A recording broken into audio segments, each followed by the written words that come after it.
여러분 안녕하십니까? 여수 MBC 뉴스데스크입니다. 악취와 대기오염 피해가 심각하다는 민원이 제기된 한세민 정착촌 여수 도성마을에 대한 환경조사가 시행될 예정입니다. 전남도 보건환경연구원은 지난달 말 도성마을을 방문조사한 데 이어 오는 9월 말에서 10월 초 사이에 국립환경과학원의 대기오염 이동 측정 차량을 이용한 환경조사를 실시할 계획입니다.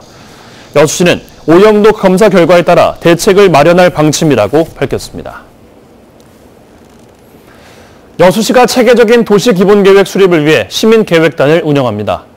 여수시는 2035년 도시기본계획 수립에 직접 참여할 시민계획단 60여 명을 선발하기로 하고 다음 달 5일까지 시 홈페이지 등을 통해 신청을 받습니다.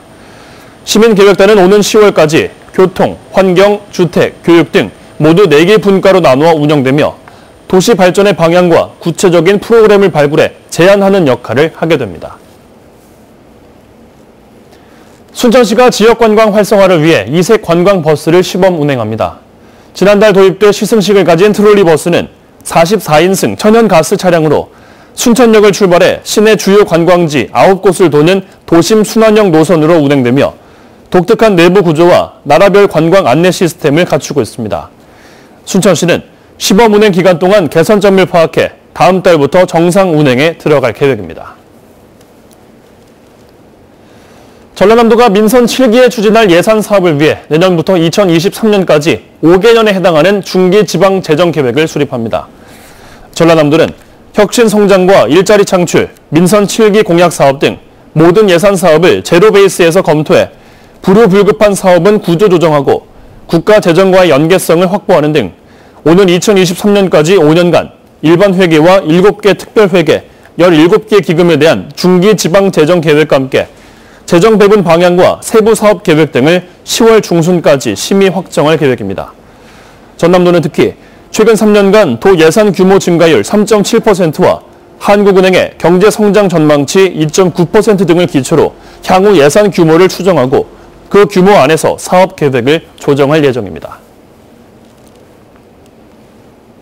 광양시 보건소가 난임 부부들의 출산을 돕기 위해 시술비를 추가로 지원합니다. 광양시는 지난해 10월부터 난임 부부 체외 수정 시술비가 건강보험에 적용됐으나 최대 4회까지만 지원됨에 따라 난임 부부들의 경제적 부담을 덜어주기 위해 시술비 200만 원을 추가로 지원합니다. 신청은 광양시에 거주하는 만 44세 이하 법률혼 난임 여성이면 가능합니다. 여수 지역에 운행되고 있는 여성 안심 지킴이 집이 70여 곳으로 늘었습니다. 여수시는 건물에 설치된 비상벨을 누르면 경찰이 출동하는 여성 안심 지킴이 집 27곳을 추가로 지정해 모두 72곳을 운영한다고 밝혔습니다. 이와 함께 여수시는 여성들이 많이 통행하는 원룸 밀집 지역 등 8곳에 범죄 예방 효과가 있는 특수 조명인 로고젝터를 설치하기로 했습니다. 광양시는 감염병 예방을 위해 친환경 방역 소독에 적극 나서고 있습니다. 광양시는 지난 3월부터 10월까지 주택가와 공연 주변 등 광양 지역을 9개 권역으로 나누어 주 5회 이상 오전과 오후 2차례로 나누어 방역을 실시하고 있습니다. 특히 광양시는 기존의 연막 소독과는 달리 매연과 일산화탄소 발생 현상 등이 없는 친환경적인 연못 소독 방제를 도입하고 있습니다.